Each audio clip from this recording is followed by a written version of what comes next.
Here we are up in the top field, which is where we grow all the vegetables, and there's some parsnips in there somewhere, goodness knows where, and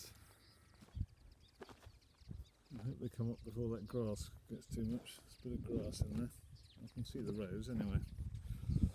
And then there'll be later carrots down in that stretch there, which will be all chantenays. And in here we have the main crop potatoes, all went in very nicely. Again, a little bit of grass. Our main problem here is grass left over from that rather wet, long, damp autumn. And I don't like to plough, and obviously we don't use herbicides, so it all becomes a bit of a problem. But hopefully the potatoes will get ahead of the grass and then they'll shade it out. There's a bit of foliage there. That was a nice bit of pittosporum and physocarpus. Quite some interesting foliage there. Senecio. Great for buttonholes. Bridegrooms like that. And there we go. More potatoes.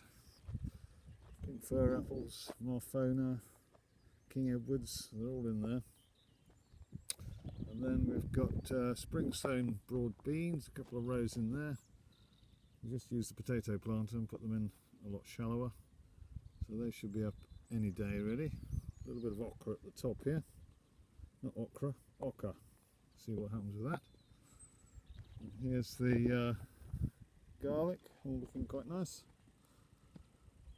4 rows of garlic, Provence and Lautrec. And now that's the only 2 varieties we grow now, both of which seem to like it here, in a good year that is. And then onion sets, just went in here yesterday. There's 4 rows, don't know whether we can see them, somewhere in there, yeah, lurking in there somewhere. Right down to the bottom, there's about 4,000 in there. And this patch here will have the leeks in, certainly 4 or 5 rows of leeks will fit into there. This patch is meant to be weed free, having left it fallow last year with 3 crops of Phacelia on it and 1 over winter. But again, the grass grew over the winter, and we need to try and get rid of that in these next few dry days if we can, by just moving it around with harrows. Don't want to rotivate it because that'll chop it up even more. And this is last year's brassica patch, which we're about to flatten. We've had enough of that. And look at the grass in there. Again, all come up over the winter. So we are going to plough that bit as shallow as we can, just to turn all that grass over. And then this bit will essentially be left fallow with some green manure crops, ready for the onions next year and garlic later on in the autumn. And then the rest of that, all this area over here, that's all going to be brassicas on this side. In here, we'll get the rotavator through that today. And sweet corn, we'll have a big square of sweet corn down the bottom corner. We'll have a lot of squashes and courgettes in the middle, and beetroots over on the far side. And then there's bits of chard and other bits and pieces, and herbs and all that sort of thing. Parsley, dill. We always grow parsley near the brassicas to get the parasitic wasps in there.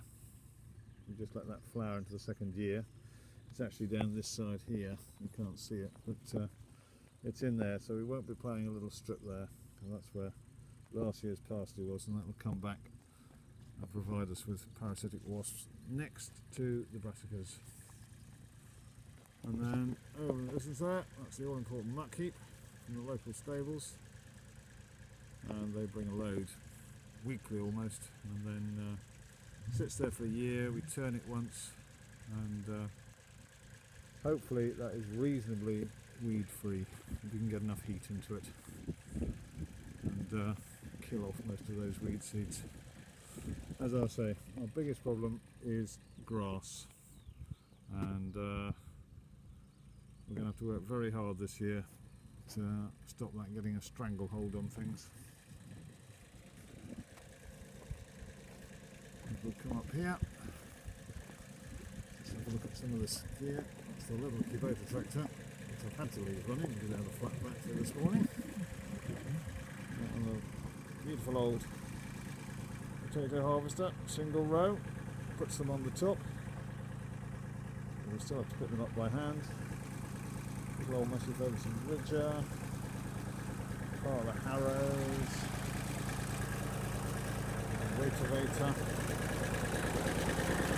springtime cultivator, special machine for undercutting, root vegetables, garlic, and carrots we can just whip underneath them and they come out rather easily. And then it's the chisel plough which we use just to break up the pan a bit at the beginning of our cultivations, and the old Stanhay seeder set up for the carrots, which is a great tool. And that is that. There's a close up of the mucky. That's what we want to see. Beautiful place. If the tractor wasn't running, you'd hear all the skylarks singing.